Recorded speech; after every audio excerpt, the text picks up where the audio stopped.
Les deux centrales, donc SECPA et Externa, qui sont cumulées. Là actuellement on produit 26 kW. Donc sur l'ensemble c'est un peu augmenté par rapport aux valeurs qu'on a regardées tout à l'heure. Au fur et à mesure de la journée ça va augmenter jusqu'à...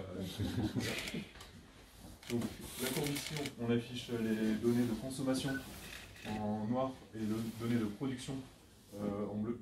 Aujourd'hui on voit qu'on produit un peu moins que la consommation avec la couverture nuageuse. En été, à partir même du printemps des belles journées, on va voir la courbe de production qui va largement dépasser comme c'était présenté sur les fiches. Voilà. Là on a le taux d'autoproduction qui est affiché, donc 73%. Il se rafraîchit toutes les 5 minutes, donc là 26 on est passé à 30 kW. Taux d'autoproduction, c'est la part de la consommation qui vient du photovoltaïque. Là actuellement 73% de la consommation du bâtiment vient de la production photovoltaïque. Et dans la consommation du bâtiment, il y a l'éclairage, il n'y a pas les équipements d'écuyer, sans doute. Alors on ne fait pas la distinction là-dessus, on a placé un compteur qui vient lire l'arrivée Enedis, donc on dit la totale des consommations.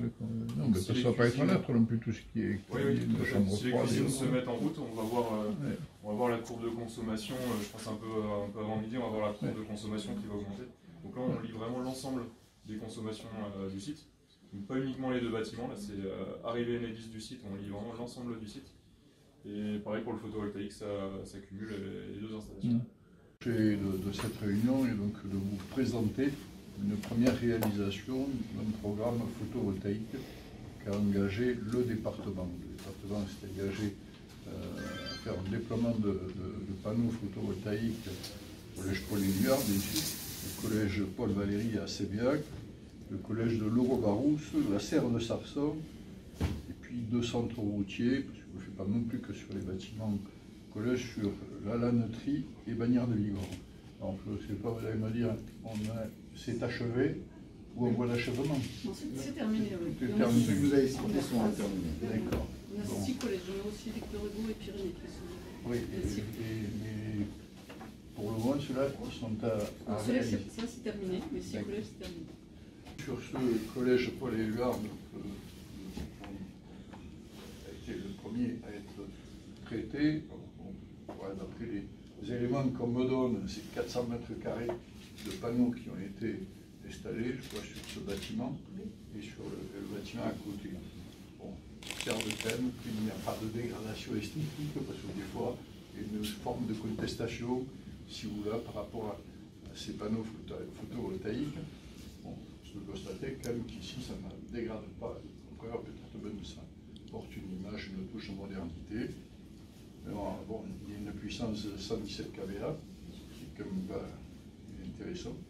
276 panneaux, il me dit, et une puissance unitaire de 425 watts par panneau. Voilà.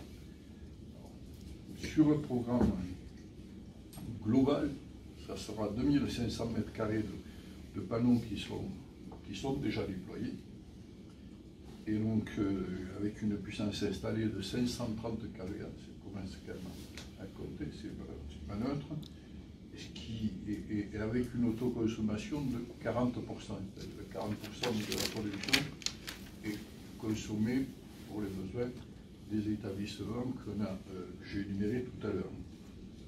Nous comptons sur une économie estimée sur tous les sites de 79 800 € par an.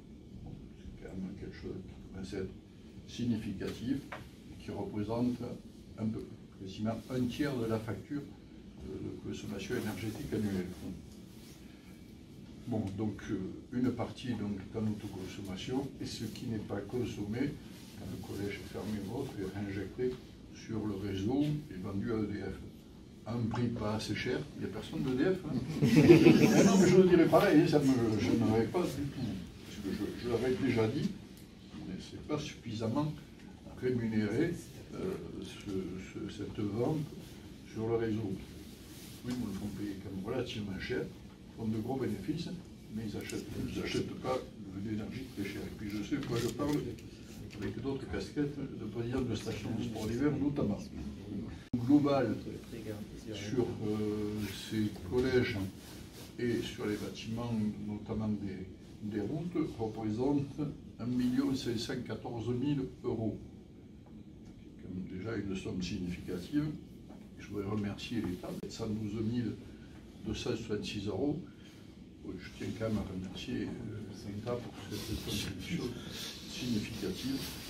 Donc il y a un reste à charge pour le département de 800 000 €, voilà, et sur lequel, quand on a un gain de 80 000 €, autrement dit, on déploie du photovoltaïque, on déploie des énergies quand même nouvelles, et sans que ça pèse sur la dette du département. Donc il y a un retour immédiat sur investissement, et c'est pour moi une obsession permanente, parce qu'il faut qu'on investisse, mais en même temps qu'on reste toujours en capacité d'investir, que ça n'aggrave pas notre capacité à le faire, à continuer à investir par la suite.